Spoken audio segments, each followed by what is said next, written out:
কলস ডিজাইনের বিগ সাইজের একটা গেট। এটা সাইজ হচ্ছে আপনার 13 ফিট বাই 7.5 ফিট।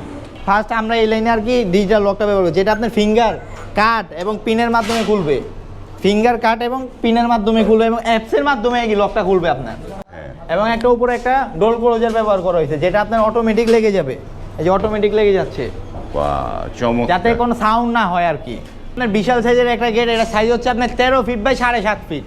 এটা যাচ্ছে হচ্ছে আপনার ফেনীতে ডাক্তার আসলাম ভুইয়া বাড়িতে যাচ্ছে এই গেটটা। এখানে আমরা এক্সটেনচারটা, এটা যাতে 2 পাল্লার গেট, এটা অনেক বড় গেট, এটা এক্সটেনচারটা লাগবে হচ্ছে আপনার হেভি মানের। তাই এটা এক্সটেনচার ব্যবহার করেছে আপনার পাকা 12 গেজ মোটা 3 ইঞ্চি বাই 1.5 ইঞ্চি বক্স। এবং আপনার যে আউট ফ্রেমটা হবে 2 ইঞ্চি বাই 2 ইঞ্চি অ্যাঙ্গেল পাকা 5 মিলি মোটা অ্যাঙ্গেল ব্যবহার করেছে এখানে। আর হচ্ছে আপনার এটা যে প্লেটটা ব্যবহার করেছে এটা হচ্ছে পাকা 4 মিলি মোটা প্লেট। এবং এখানে হচ্ছে আপনার একটা ডিজিটাল লক দিয়েছে, যেটা আপনার সচরাচর দেখেন না। আপনার 4 মিলি প্লেট দিয়ে এটা আপনার পার স্কোয়ার ফিট রাখছি হচ্ছে 1100 টাকা করে। এর মধ্যে কালার আমরা করে দিচ্ছি। এটা আপনার টোটাল বিল আসে হচ্ছে আপনার 1,07,000 টাকা। 1,07,000 টাকার মধ্যে আপনি একটা বাড়ির বিগ সাইজের একটা মেন গেট পেয়ে যাচ্ছেন।